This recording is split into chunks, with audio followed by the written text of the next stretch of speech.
Here's a person who starts from a small village in Uttar Pradesh, goes on to corporate leadership, and finally, today, has his own startup.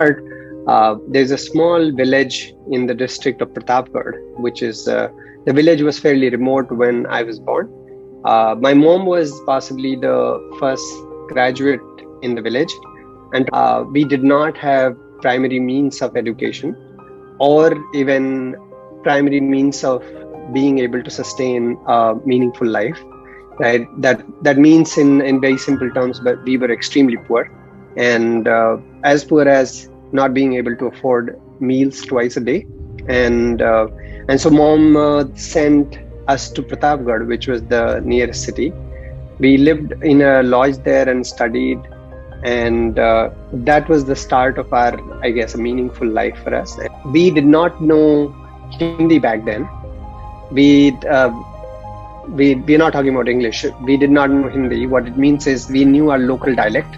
And the first room we had taken on rent, the landlord would not be willing to speak with us, primarily because we did not speak Hindi. To fast forward, we moved later to Allahabad, where I took admission in the university, and in parallel, I also got the chance to move to National Cadet Corps.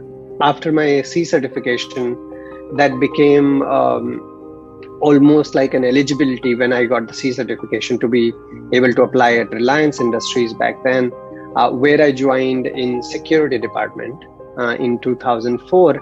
And I happily took the job, primarily because that was possibly the highest amount of money we had heard or seen back then in 2004.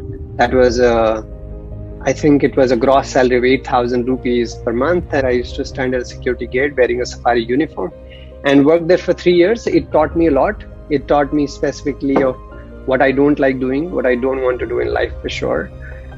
And from there, fortunately, I was able to get selected to Goldman in 2007.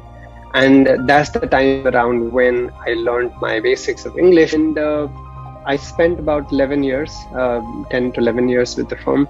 I also spent some time with Morgan Stanley in between, worked at different places.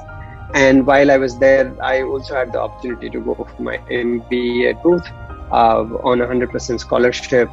Came back, decided to join a media and skilling firm in 2017, did that for 3 years, and then started Fitpage.